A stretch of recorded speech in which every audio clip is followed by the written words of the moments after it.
There's a moment right before a truth surfaces when everything feels still, not peaceful, just still, like the air is waiting to see who moves first.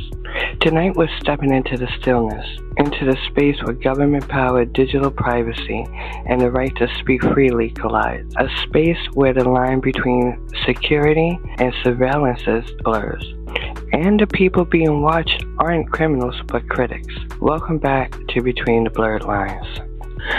Over the past year, the Department of Homeland Security and ICE have been using the tool most people have never heard of: administrative subpoenas.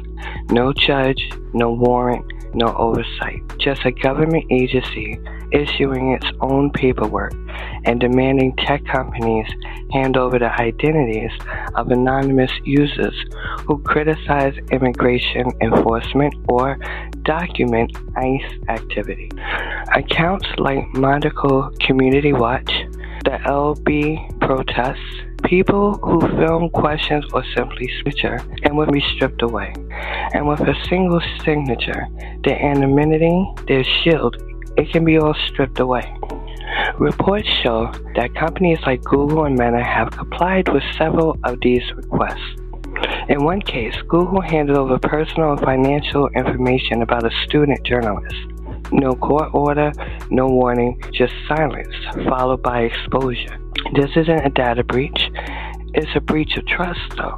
Because when the platforms we rely on speak freely, quietly, opens the door to the government surveillances, the question now becomes, who are they really protecting? But the story doesn't end there. In September 2025, a federal judge stepped in and blocked Meta from complying with one of these subpoenas, the one targeting an anti-ICE Instagram account.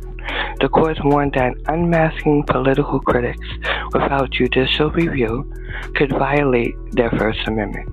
It was a rare moment where the system paused and remembered its own rules. But one ruling doesn't undo a pattern, and the pattern is exactly what civil liberties groups say they're seeing. Advocacy groups are calling this what it is: government overreach trussed up in routine paperwork.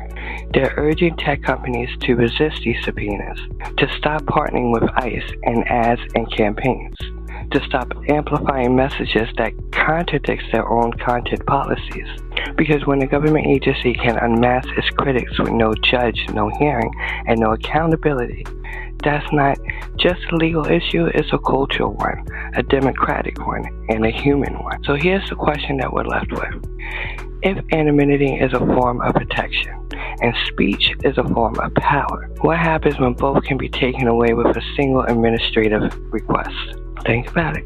We're living in a moment where tools meant to keep us safe can just as easily be used to keep us quiet.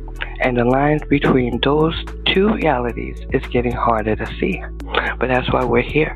To sit in the stillness, to name what's happening, to understand the force that's shaping our digital lives, even when they move in silence. Because the truth doesn't disappear just because someone wants to know who said it.